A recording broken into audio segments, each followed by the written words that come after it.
reminders po, safety reminders, manatili po kayo nakawak sa mga safety handling. So, once again po saan galang. Ang pikuhan ng train, may kitang pinagpapawat. Paninig-rig kakalak sa loob ng train station. Makaingatan niyo po yung progress na nag-aak sa vehicles, gagamitin.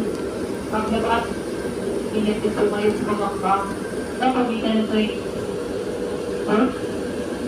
Mga senior citizen, kung tiis may kapansanan at pasero mo'y kasamang pagiging sa bata marami pong kailangan. Hindi po pinagbabalo na po sa sale ng train. Kaya po ay nagsiselling po na hikinig ng musical video kung sort po ng comment sa curfew po para po natin mag-store po yung apo natin pasayro. At kung kayo po makakita ng kayo na inalang gamit ang importante gamit. Nandito po sa local train sa istasyon, pakireport po sa mga security personnel sa station person. Maraming po salamat, magandang hapon.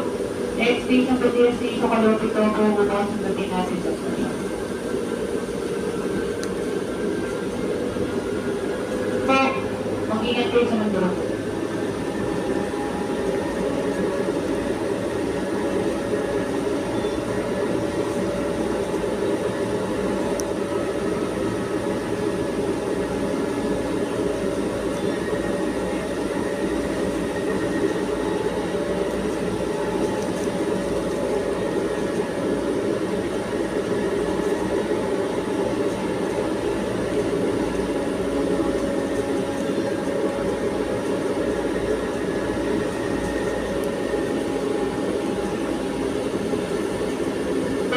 Terminal station.